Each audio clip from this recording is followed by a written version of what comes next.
The theory of evolution was developed by Charles Darwin and published in his book On the Origin of Species. He explained that natural selection is the process behind evolution.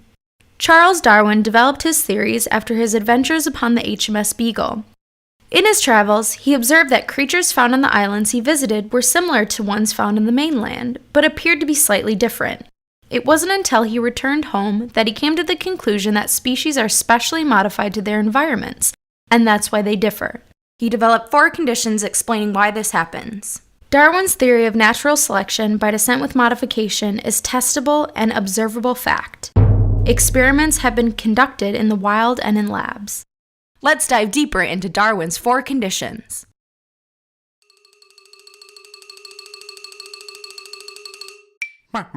Condition number 1. Individuals within a population differ.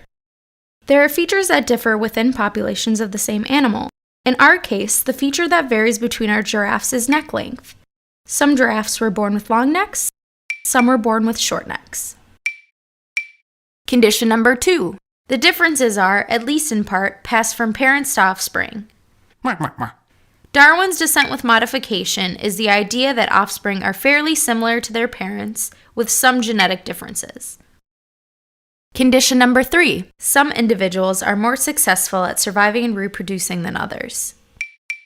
In the case of our giraffes, the long neck individual did not acquire its neck by stretching to grab the leaves. Instead, individuals within the population were born with the neck length that was longer than others. Because the longer neck allowed them to reach the food that was otherwise unattainable, it gave them an advantage. Condition number 4. The successful individuals succeed because of variant traits they have inherited and will pass on to their offspring. Giraffes with the longer neck advantage are in better health and able to pass this feature to their offspring. Because this trait is more successful than shorter necks, more individuals in the population have it.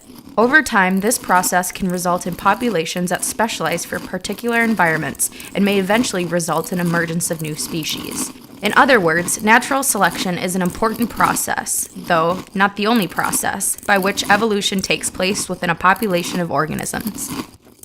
Let's review. Individuals within a population differ. The differences are, at least in part, passed from parents to offspring. Some individuals are more successful at surviving and reproducing than others. Excuse me. The successful individuals succeed because of variant traits they have inherited and will pass on to their offspring. That's all for now. Thanks for watching.